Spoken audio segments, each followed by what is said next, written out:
मेरे प्यारे बच्चों, फिर से हमारे पास potential due to point charge से रिलेटेड क्वेश्चन हमारे एक्सरसाइज में गिवन है। एनसीईआरटी एक्सरसाइज 2.1 क्वेश्चन गिवन है। क्वेश्चन में गिवन है, ये लिख तो वही क्वेश्चन है जो हमने एग्जाम्पल में किया है।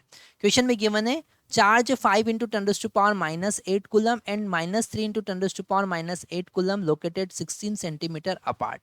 At what point on the line joining of two charges is the electric potential is zero. दोनों के को लाइन को मिलाने वाली एक हमने फर्स्ट चार्ज को रखा Q1 को, दैट इज 5 into 10⁻⁸ और Q2 को रखा और वो कितना है -3 into 10⁻⁸, है ना। और कितने डिस्टेंस पे रखा, 16 सेंटीमीटर के डिस्टेंस पे रखा है। कहाँ पर पोटेंशियल जीरो होगा?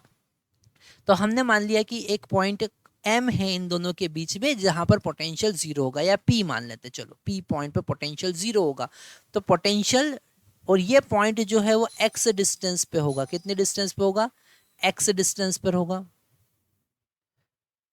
So this distance is x और यहां से डिस्टेंस कितना हो जाएगा? अगर हम Q2 से डिस्टेंस देखें तो 16 - x होगा। हमने लास्ट में भी ये क्वेश्चन देखा था कि आपको इसको सेंटीमीटर में कन्वर्ट करने की जरूरत नहीं है ना, क्योंकि वो कैंसिल हो जाता है। तो ये आप ये सारी चीजें प्रैक्टिस से आप सीख जाएंगे कि कहाँ पर आपको कन्वर्ट करना है, कहाँ नहीं करना है। ओके, तो यहाँ पर अगर हम पोटेंशियल ड्यू टू 1 देखें तो वो हो जाएगा 5 KQ1 divided by x।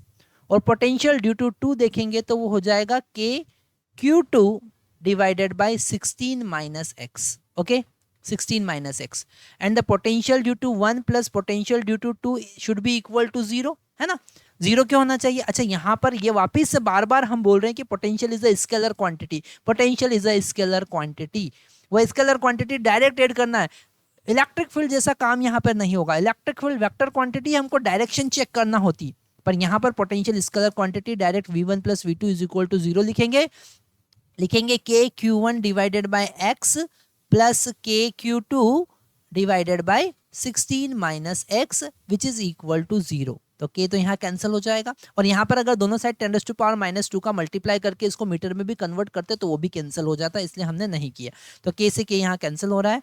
Q1 का वैल्यू हमारे पास में आया 5 into 10⁻⁸ डिवाइडेड बाय x, और Q2 का वैल्यू आया -3 into 10⁻⁸ डिवाइडेड बाय 16 - x। आप देखिए, अगर आपने एक दो न्यूमेरिकल भी इस टाइप के सॉल्व कर लिए हैं तो इस टाइप के क्वेश्चन सॉल्व करने में बिल्कुल भी तकलीफ नहीं होगी। 10⁻⁸ से ये कैंसिल हो जाएगा, इसको हम राइट हैंड साइड लेके जाएंगे तो 5/x is equal to 3 divided by 16 - x, है ना। इसको आगे सॉल्व करेंगे तो 5 into 16 - x equal to 3x हो जाएगा, है ना।